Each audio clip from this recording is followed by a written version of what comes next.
ya Charin Ruto.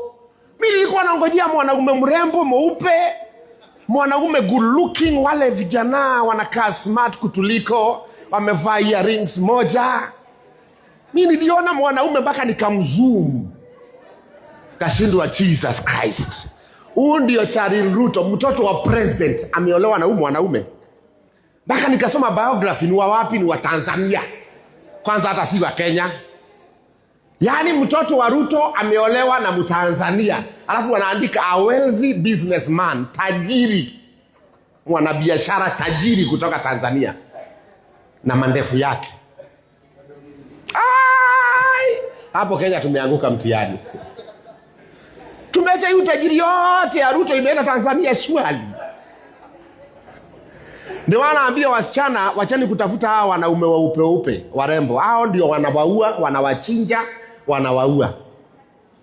Hawa wanaume warembo hawaoanangi. Wakapo wanasema ni ukweli. Ukiona mwanaume yoyote mweupe na anavaa jeans na ni msafi 24 hours, kimbia kama risasi.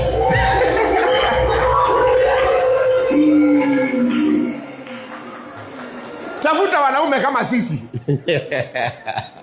Weusi. Wale tunasema black is beautiful.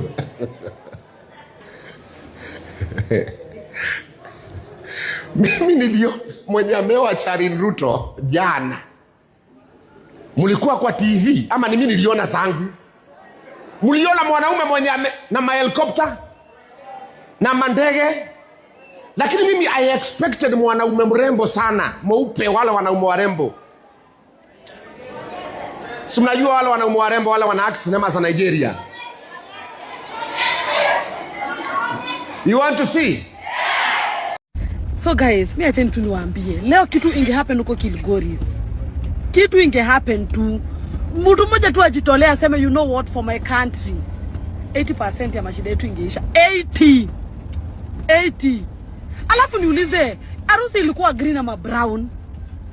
Alafu niulize, okay, watu wakivanga wig inakuanga kufunika forehead na ama wig ya bibia. Okay, mambo ni mengi.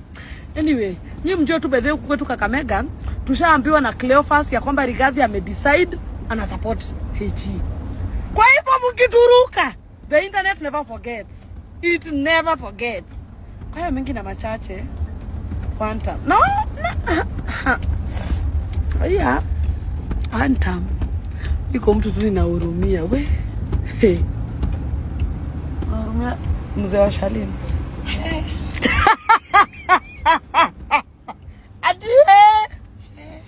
It's really bad anyway. It's really bad. One time.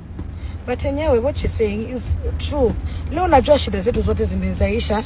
Na hata campaign ishe na tuweke HE wetu huko State House and we can be living happily ever after. But mimi nasemaga je Kadide pia everything happens with a reason. Mungu anampangia aibu kubwa hapa mbele. And also unajua tutaki HE wetu apate kirahisi. Let us go battle vizuri sana. Mundu kumundu. Macho kwa macho. One time.